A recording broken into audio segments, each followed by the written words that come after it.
In today's video, I show the best way that I have found to fire up the Oklahoma Joe's Tahoma. Let's get into this.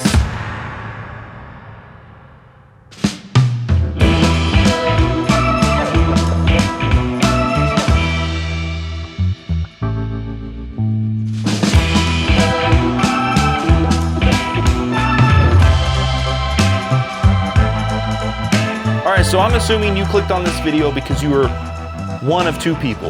You have either bought the Oklahoma Joe's Tahoma, you're looking how to run this awesome smoker, or you're looking into buying the Oklahoma Joe's Tahoma and just interested in how it runs. But either way, you're not gonna wanna miss the video that is coming this Friday where I talk about how to save money running the Oklahoma Joe's Tahoma. So if you haven't subscribed to the channel and you wanna see upcoming videos, go ahead and head down there, hit that subscribe button, hit that bell so you don't miss those future videos. All right, so the first thing I do is I go ahead and get the ash pan cleaned out of the Tahoma. So let's go ahead and get that done. All right, now before you open this drawer and fully get it out of there, go ahead and try to grab that grate and shake it a little that's in there. It's gonna go ahead and let that ash fall down into the pan. Then we're gonna pull out the pan and get it dumped out. Now, it wouldn't be a bad idea to go ahead and get the ash, or to get a shop vac and clean the rest of this ash out of there, but we're not gonna do that today. I'm gonna go ahead and get this back in here.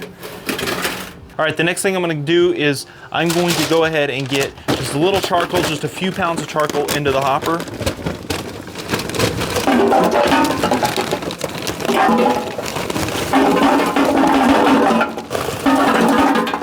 All right, so as you can see, we've got enough charcoal that it's just barely kind of coming to the top of this edge right here. It's not coming into the hopper at all. All right, now what we're gonna do is the charcoal is in there, so we're gonna go ahead and get a fire starter. I'm just using a Jealous Devil fire starter. A lot of times I use just some tumbleweeds, 2 tumbleweeds, but I'm gonna give this a shot today because it's what I have on hand. What I like to do is light it up and make sure that the fire starter itself has ignited before ever closing the drawer. Now, if it's a real windy day, you know, go ahead and kick that back there. But today's not too bad here in the smoke shed.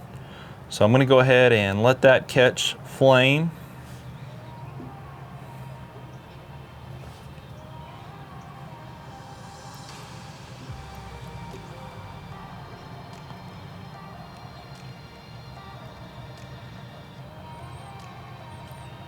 This is where the tumbleweed kind of has an advantage, because the tumbleweed just kind of takes off. It doesn't have to burn down the wick all fancy like. All right, so it is catching a hold now. So what I'm gonna go ahead and do is I'm going to slide this back into the smoker, but I'm not gonna shut the drawer all the way.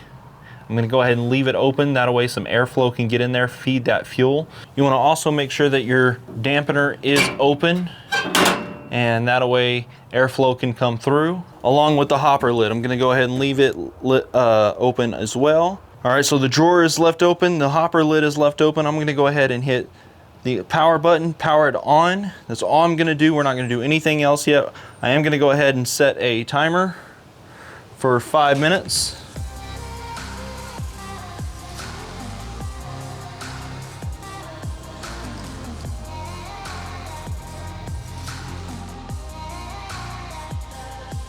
All right, once I start seeing a good amount of smoke coming out of the hopper, I go ahead and shut it down and get it latched up.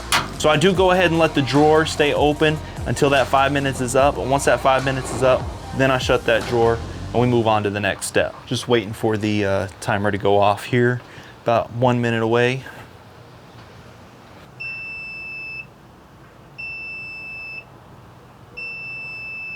All right, so the timer did just go off. I don't know if you heard that or not. It's an awesome feature about the Oklahoma Joe's Tahoma. What's real cool is if you have this connected to the Wi-Fi, you can have that sent directly to your phone, and you can be inside cooking, or not cooking, you can be inside prepping, getting your food ready. And then once that goes off, you can run back out here, get this thing lit up. So what we're gonna go ahead and do now, set the temperature to 225 and get it going. Now that the temperature is set to 225, we're gonna go ahead and shut the drawer. That is going to let the smoker know that the fan can kick on and start getting this thing up to temp. All right, so if I'm grilling, I set that temperature to 225 and I let it come up to 225. Once it hits 225, then I can crank that up and we can get rocking, you know, at like 600 degrees to start searing off some steaks. That's only if I'm grilling, I do that. I go ahead and let it kind of come up slow, get it to 225, and then we start cranking it. But with smoking, if I'm smoking, I'll set it to anywhere from 225 to 275, depending on where I'm smoking at. Or once the temperature reaches 225, I then go ahead and add the remaining fuel that I need for that cook into the hopper. Now today, I'm not cooking at all. This is for demonstration purposes only. I am wasting fuel just for you. So if you could, now would be a good time to go ahead and hit that subscribe and help me out. Hit the like on this video if you found it helpful. And after you've done both of those things, go ahead and head outside and make some crazy good barbecue. I'll see you in the next video.